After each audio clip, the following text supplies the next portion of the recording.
अस्सलाम वालेकुम फ्रेंड्स। आज जो डिश हम आपके सामने लेकर आए हैं वो बहुत ही अलग और बहुत ही डिफरेंट टाइप की डिश है, जिसे मैंने नाम दिया है राइस क्रोकेट्स, जिन्हें हम बॉइल्ड राइस से बनाने वाले हैं। ये मेरे पास बचे हुए हैं, लेफ़्ट ओवर हैं ये मेरे पास। आप चाहें तो इन्हें ताज़ा भी बॉईल कर सकते हैं। मैंने 1 कप लिया है, यानी कि 1 कटोरी। यहीं पर मैंने 3 मीडियम साइज़ के आलू उबले हुए लिए हैं, नमक यानी कि सॉल्ट, ब्लैक पेपर यानी कि काली मिर्चों का पाउडर, और यहाँ पर थोड़ा सा मैंने करीब 1 कप के करीब मैंने लिया है ब्रेड क्रम्स।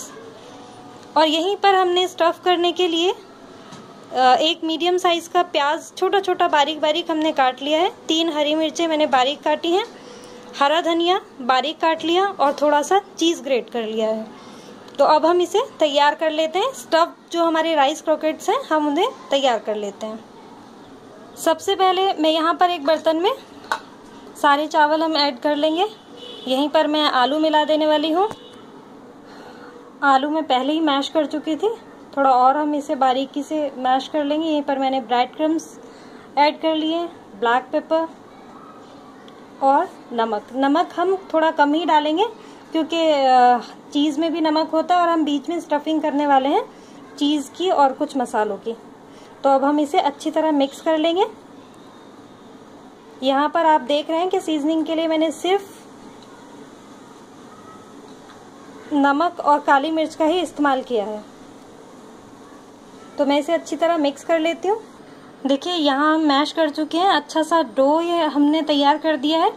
जैसे मैंने यहाँ पर सीजनिंग के लिए सॉल्ट एंड पेपर इस्तेमाल किया है, आप चाहें तो चिली फ्लेक्स का भी साथ में इस्तेमाल कर सकते हैं, लेकिन बच्चों के साथ मैं चिली फ्लेक्स इस्तेमाल नहीं कर रही हूँ क्योंकि बच्चे ज़्यादा स्पाइसी खाना पसंद नहीं करते हैं। आप चाहें तो इसे और चटपटा बना सकते हैं। तो अब हम तैयारी कर लेते हैं स्टफिंग की। देखिए यहाँ पर हमारी ये स्टफिंग मैंने आपको पहले ही दिखाया है, इसमें हम कोई नमक का इस्तेमाल नहीं करेंगे। इसे हम अच्छे से मिक्स कर लेंगे।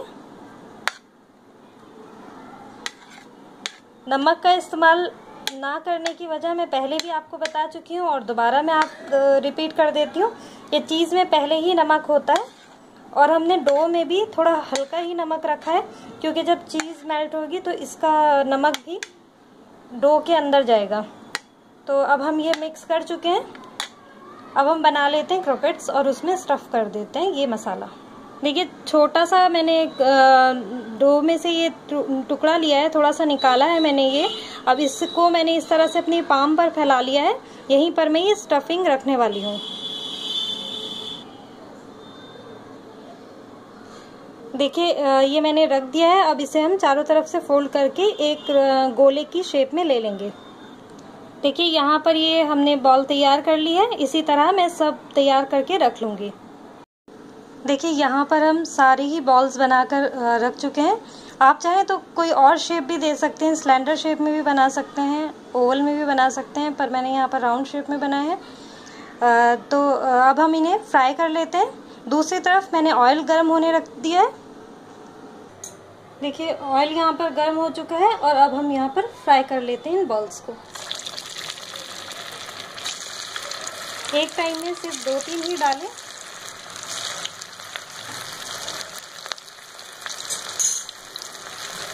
इन्हें मैं यहाँ पर मीडियम फ्लेम पर कुक कर रही हूँ।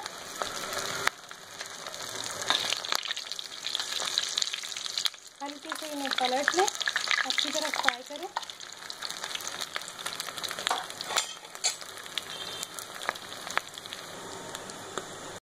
अब हम इन्हें निकाल लेंगे, इसी तरह बाकी सारे तल लेंगे।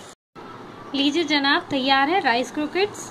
ज़रूर बनाएं। आप इन्हें चाय के साथ भी सर्व कर सकते हैं, इफ्तार में सर्व करें, ये आप पर डिपेंड करता है आप किस तरह और किस चीज़ के साथ सर्व करना चाह रहे हैं। चाहे सॉस के साथ करें, चाहे चटनी के साथ। पर बनाते टाइम इनका ख़ास ख्याल रखें कि एक तो इनकी लेयर पतली हो और इन्हें हल्की आंच पर आप फ्राई करें, जिससे ये अंदर तक क्रिस्पी बने और बहुत मज़ेदार ये बनते हैं। आप ज़रूर बनाएं और दुआओं में याद रखें। मुझे भी बताएं कि आपने ये डिश बनाई तो आपकी कैसी बनी। दुआओं में याद रखें। अल्लाह हाफिज़।